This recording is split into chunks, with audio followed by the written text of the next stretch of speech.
Well, this morning I'm very happy to introduce to you Noah Mooney. Noah is the Master of Operations at the Wayzata campus, and he's been a long time coming. We had him booked in January. He got COVID to get out of it. We booked him in February, and we canceled Encompass due to a snowstorm. Now, we know there are floods in some of the rivers, but I don't think we have one here this morning. No. Hey. Thanks, Dick. Hey, it is an absolute privilege to be here. It's fun because Dick had reached out and said, "Hey, Noah, before you go speak, let's grab coffee somewhere."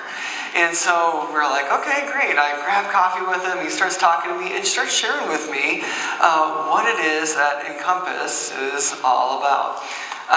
And he just shared how much joy you have from all coming together. And I couldn't believe it when he shared everything that's happening. But he said to me, Noah, you're going to start to feel a little bit more like us. When you come and you see our faces, you're going to feel so at home. You're going to experience the things that we experience. And I'm standing in the back and I'm worshiping with you guys, and I start looking at the screens over here, and I was like, he's right. Thankfully, none of us need to get our eyes checked, but it was a fun moment for me back there for a second to just wonder. It really is a privilege to be here with all of you. If you can imagine a little bit of where I come from, I'm from the Wayzata campus. And what's fun about the Wayzata campus is it's one of our mobile campuses, which means that every Sunday we show up early and we set it all up, and we then afterwards tear it all down. And the attendance at Wayzata is just a little bit less than what you experience here at White Bear Lake. So if you can imagine everything that you experience, but needing to be set up and tore down on a single Sunday, that's what we do at Wayzata. But it is amazing in the same way that you all have come together and formed a community. That's a lot of what we experience at Wayzata when we go through that together. So that's where I come from, but it really is a privilege to be here with you this morning. I hope that the topic that we're going to discuss, you leave here with a bit of encouragement, with some thought-provoking ideas, and maybe just a talk with the Lord on your way out the door. And so one of the things what happened to me this last year, my wife Jenny and I, we've been married for a couple years now, but we decided to try something new. Now, it wasn't a fun adventure to a far-off land. It wasn't a cool restaurant. It wasn't an activity that we picked up. No, we hired a financial advisor. Now, I can see the excitement, right? But we finally hit that point in life where we're going, hey, if we don't start making smart decisions with our money, we're going to be working the rest of our lives. So we might want to hire someone. And the thought was like, hey, why would you hire a financial advisor? Well, you hire them because they're an expert at what they do. They're financial wizards. They can navigate the markets, but at the end, they can use their expertise to act in your best interest. And so we hired a financial advisor. Now, surprising to many, I actually have an undergrad in business. And so during my undergrad, I had an internship at Wells Fargo, and I remember when I was at Wells Fargo, I was mentoring under one of their financial advisors. And he talked to me about a wealthy client that he had. This client had been investing with him for years and had really built up some wealth for himself. But then he came one day and he said, I want you to put it all, everything I have, in just this one company. Just this one company. And that company was none other than Facebook. Right, I know. And what was funny is for a little while it actually worked for him, but if anyone's tracking the markets and Facebook specifically, you see this last year, Facebook went down at one point at least over 60%. 60%. Can you imagine being in your retirement years and watching all that you had built, 60% of it just gone in less than a year. It's kind of incredible. But it got me to the point of going, why do we hire a financial advisor in the first place? Well, we hire them because we trust that they know more than we do about the topic, and they're willing to navigate us through it.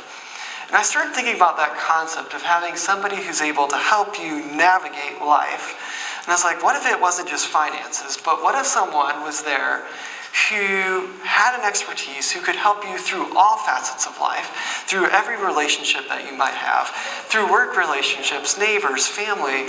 And I'm not talking about a counselor, I'm not talking about a mentor, but I'm talking about a God. I'm talking about a God who's been around since, well, before the beginning of time. He's seen humanity through all of its phases. He understands more than we can possibly imagine.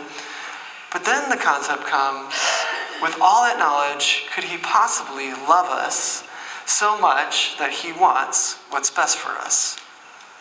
Now, I started wrestling with that concept. Could there possibly be a God who loves us so much that he wants what's best for us? And as I started wrestling through that, I realized that I have some complexities. I have some complexities with what it is specifically that I believe about God. You see, this concept of I have a God who loves me so much he wants what's best for me sounds awesome. The fact that he could help me navigate any relationship that I have, that when I'm in a workplace and I'm trying to understand right from wrong, God, I need wisdom in what decision that I make, that I have a God who would love me and help navigate that. Man, that sounds amazing. And all of this sounds incredible until he gives me something. A rule. Suddenly, he gives me a rule, a command, if you will.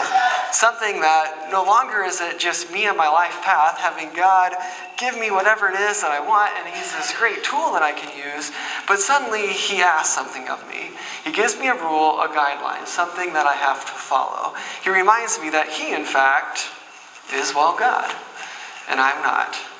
And suddenly, there is let out of the room. The party has stopped. No one's excited about this anymore. And we go back to the question of asking, is there really a God at all? Could there possibly be a truth? How do I wrestle with this? And so you start with this complex of how do we understand a God who might possibly have rules? So today we're going to explore a passage that is familiar with all of us. It's the Big Ten, and that's I'm talking about the 10 Commandments. Okay, so we're going to pull those up on the screen. I'm going to read them for you, but as we do, know that I've abbreviated them a little so as they fit on a slide. You can see the numbers to the left. Those are just the verse, what verse they are found in. So let me go ahead and read them to you. Do not have other gods beside me. Do not make an... Here, I'll go back. Hold on. You're okay. Do not have other gods beside me. Do not make an idol for yourself. Do not misuse the name of the Lord your God. Remember the Sabbath day. Honor your father and your mother. Do not murder. Do not commit adultery. Do not steal. Do not give false testimony, which is like lying. And do not covet. Now, I have to ask, as I read through those 10 commandments, I start getting this idea of like, man, it seems like it's a list of to-dos and to-don'ts, right? Do's and don'ts. And that seems as if that becomes my relationship with God. And I wonder, what does it need to look like? Do I need to become a Buddhist monk? Do I need to shave my head and have a staff and a bowl and live a very simplistic life? Do I need to be a devout Catholic and I say the rosary every single day? Do I get communion every Sunday? Or on the flip side of things, do I go back to a prosperity gospel? Hey, I have a God who's going to give me my best life now. What does this relationship with God look like? I started wrestling through something that I would describe as the American God complex. And it's this wrestling of having different views of who God is all at the same time within inside of you. You see, for me, it started with actually the 10 Commandments. Now for me, the vision comes of a wild-eyed Moses on Mount Sinai. He's coming down with these tablets in hand. The volcano, it's erupting behind him. There's fire and smoke in the air, lightning. There's a fierceness in his eyes. And it gave me this idea of there's a God with these tablets, or if you will, a notebook, far off in the clouds. And he's looking at his commands, and he's looking down at me, and he's going, good. Good. Noah, bad. And it led me to this relationship with God where I had this complex of, hey God, if I have more goods than you, or if I have more goods than bads, then maybe you'll want a relationship with me. If I can just compile enough goods, then maybe you'll be interested in a relationship with me. But the good news is I'm a Christian. And in walks Jesus. And Jesus presents this interesting alternative to a God who's just up in the clipboard, up in the clouds with the clipboard looking down on me. And instead, he presents this idea of love. Hey Noah, it's not about what you did, it's about my love for you. It's not what about you do, it's about what I did on the cross. It's almost like Jesus becomes my get out of hell free card. You know, on the point in which I'm ready to walk away from God because he has those 10 commandments and I have more bads than goods and he doesn't want a relationship, at the same time I have Jesus, who seems to get me, well, out of hell.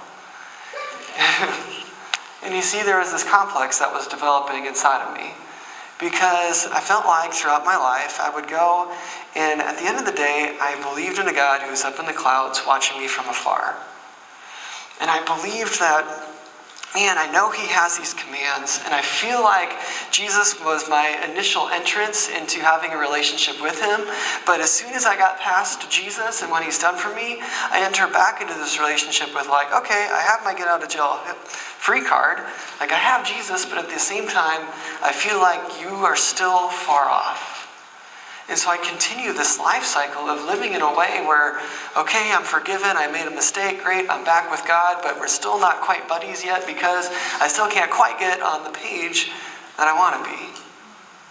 And I had this American God complex. And I'm wondering how many of us have something similar. Thankfully, there's more verses in the Bible than just the 10 Commandments. And I came across one that actually really transformed the way that I understand who God is and how he relates to me. It comes across in Psalm 19. So we'll pull it up here, but it's Psalm verses, I'm going to have verse 7 and verse 10. But it says, the instruction of the Lord is perfect, renewing one's life.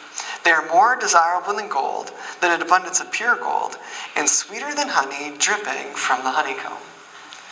Now, it was fascinating because I'd always understood the 10 commandments, right? These are rules, these are laws, but he uses a different word here. He uses the word instruction. It wasn't a checkbox that he had to complete. Rather, these were something that somebody who loved him was giving him to help. And what was more is he starts describing it as something that's sweeter than honey. They didn't have, high fructose corn syrup back then with the Hershey Kisses factory.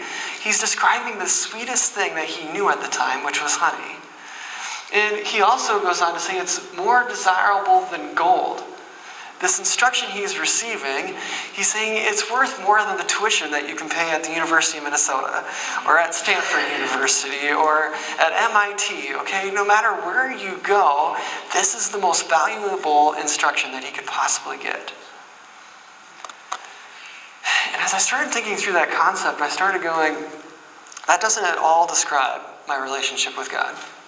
When I read through those 10 commandments, they seem very much like commandments. And it seems as if he's describing a relationship with God where he actually longs for the instruction of the Lord. He sees it as something that's equipping him in his life. Now, it sounds like a really nice idea, right? This God who might provide us some instruction, but I had to put it to the test. And I had to start going through those 10 commandments and evaluating them. Now, we're not going to get through all of them today, but there was two really in particular that stood out to me. And the first one was just simply, do not give false testimony, which, if you were to shorten it, is simply, do not lie. That's the short version. But I started assessing, why is it that I would lie in the first place? Okay, why do I tell a lie to somebody? Well, the reason that I would lie to you is because I want you to think the best thing of me, right? Either there's something about me that I don't want you to see, so I try not to share it, or I might fib and try to talk myself up in hopes that you really think something wonderful of me. That's why I would lie. The ultimate reason why I would lie is because I think it's the best thing for me. It's going to go really well for me if I lie. Okay, that's the reason why anyone would, right? But then as time went on, you see, it turns out that I eventually ended up in a management role. And suddenly I have people who are reporting to me. And I get these texts on their way in the morning, and the text just simply says, hey, I'm running late. Traffic's bad. Hey, I'm running late. I got a flat tire. Hey, I'm running late. We lost power in the house last night, and my alarms went off. Hey, I'm running late because ... The list goes on. In my head, what am I thinking? Baloney. Okay, I might use some other words, but in my head I'm going, there's no way that's true. And I instantly assume the worst, not the best. And I have to ask myself, why is that? Why is it that my default is to micromanage them, to assume that they're actually lying to me? Well, it seems that it's human nature to assume that people are just like us. Now, when I dig down deep inside, who am I? I'm a liar. Over years and years, I have been practicing the art of lying so that it would go well for me. But suddenly I enter into a management role, and it looks like the real consequence of lying wasn't just whether or not I could get away with it. The real consequence of lying was that my character, over time, was slowly being formed into one that is a liar, that has serious distrust issues with other people, that I'm prone to micromanage, and nobody likes a micromanager. Suddenly I'm later on in life and I'm realizing there was consequences I had no idea of. And it brings me back to this idea of what if there was a God who in all of his knowledge loved me so much that he wanted what was best for me. I start warming up to this idea of what if that is who God is? Now that's just one of the 10 Commandments. There's a couple others, so I start exploring a little bit further down the line. And the other one I come across that is a huge topic for today is do not commit adultery. And what is adultery? Well, adultery is just simply having sex outside of marriage.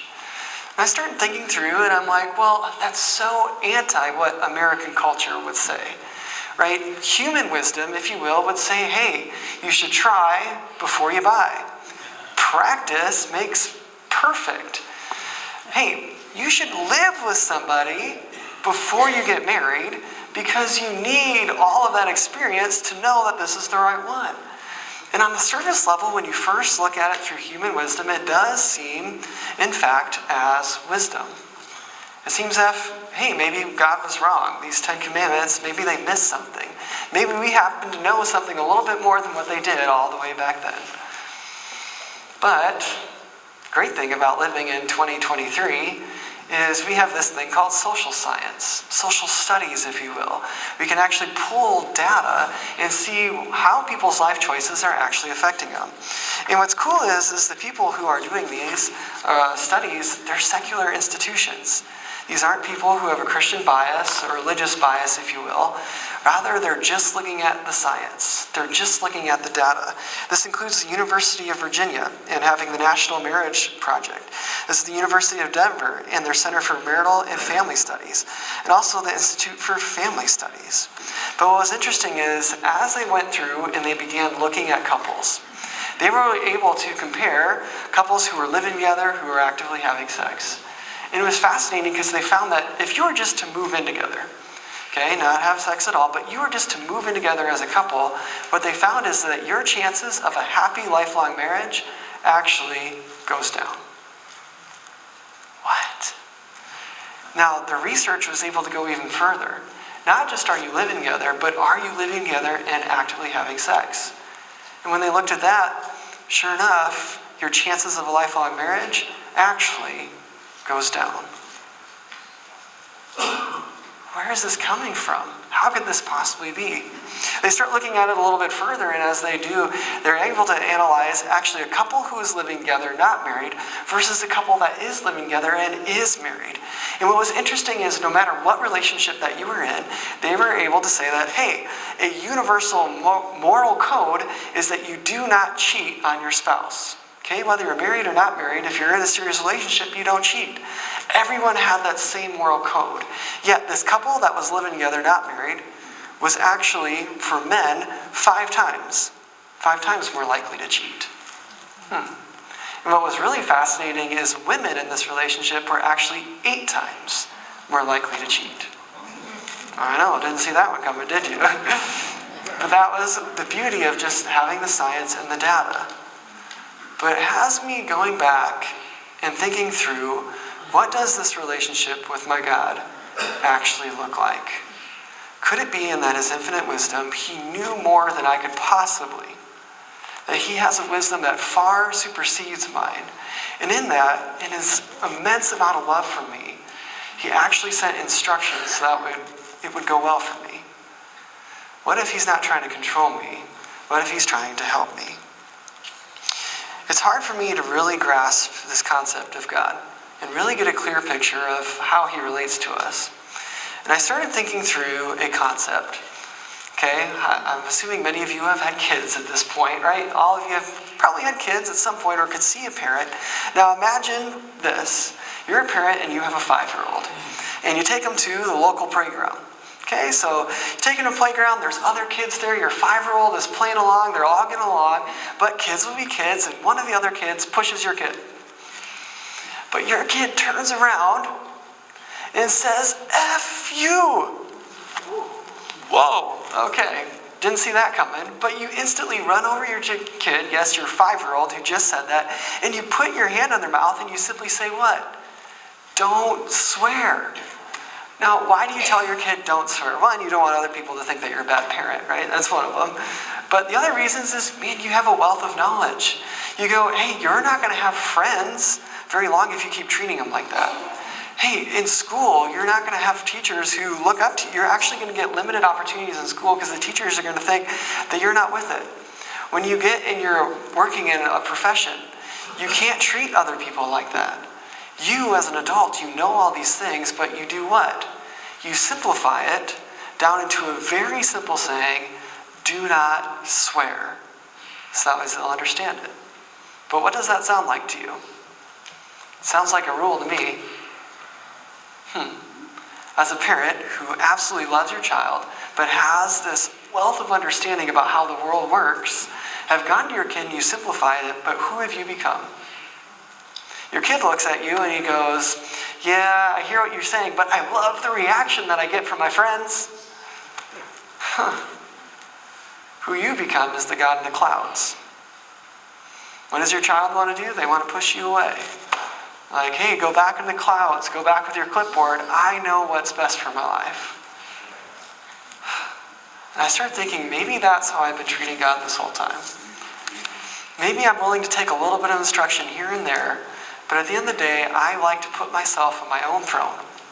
I like to think that I'm in control of my own life, and I'll take a little bit of advice from God, but at the end of the day, I love being in control. And when push comes to shove, and I look at it and I go, God, I don't know if I like these rules, I put them back up in the clouds. I push them away and say, God, you can be with your clipboard judging me from afar, but at the end of the day, I'm going to make my own decisions.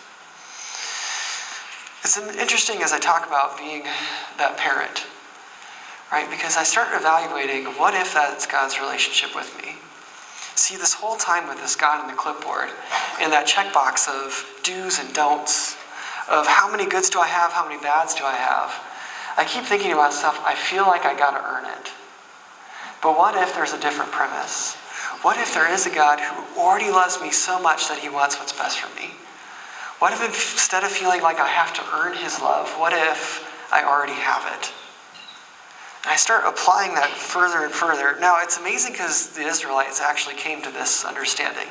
It comes in Deuteronomy chapter 10, 12 through 15. It says, and this is the instruction of God to his people, he says, "And now, what does the Lord your God ask of you except to fear the Lord your God by walking in his ways, to love him and to worship the Lord your God with all your heart and all your soul, to keep the Lord's commands and statutes I am giving you today for your own good? The heavens, indeed the highest heavens, belong to the Lord your God, as does the earth and everything in it. Yet the Lord God had his heart set on your fathers and loved them." It's amazing because here in this section you see that God's saying, I have all the knowledge in the world. In fact, not only do I have all the knowledge in the world, I have all the control over everything in the world. And yet, it's you who I care about. It's you who my eyes are set on. I'm focused on your life. When you just simply hold up your hand and you look at it, and you look at those veins that run through, the wrinkles that have formed over the years, there isn't a single cell in your hand, a placement of a vein that he hasn't specifically designed and put there. It's unique just to you. God's saying, I have all of this that I could possibly focus on, but instead it's you that I have all my attention on. It's this instruction that I'm giving you because I want it to go well for you. It's out of abundance of love that I'm giving it to you. Friends, we might come to this conclusion. And I think about the audience who I'm talking to today. And many of you, man, if we were to sit down in a coffee shop, I would be asking you questions and taking notes from you. So many of you have an immense amount of wisdom that you can give to me. But if there's anything that I've learned from my life, if there's anything that I've learned from the Israelites' life as they went again and again and failed, is that there are times in our life where even though we know this is true about our God's love for us, we are very quick to forget it. We're very quick to look at God and say, when it comes to a specific thing we're doing, hey God, I know this is what you want from my life, but I happen to know what's better just this one little time. Hey God, I know that you said give to Caesar what's Caesar's, but this time on my taxes, just a little bit, right? Maybe this just got through tax season. I captured this way of thinking from a friend who posted on Facebook. He's recently walked away from his faith, which breaks my heart, but he walked away from his faith with a different understanding of who God is. He said this in Facebook: I really like me. I like the life I have. I like the dad that I am. I like where I'm going. If I could give one piece of advice to all those who consider themselves Christians, it would be this: trust that other people know what is best for them. Find ways to express your trust instead of your concern. Believe people when they say, this is best for me. Look for the new vibrance in their eyes. Celebrate that. Look for the new freedom in their life and celebrate that. If I could put it in a nutshell, he's saying, I know me, I love me, I'm the only one who can decide what's best for me. There is no truth but my truth. It's scary because if you were to think a decade ago, people would label that as arrogant.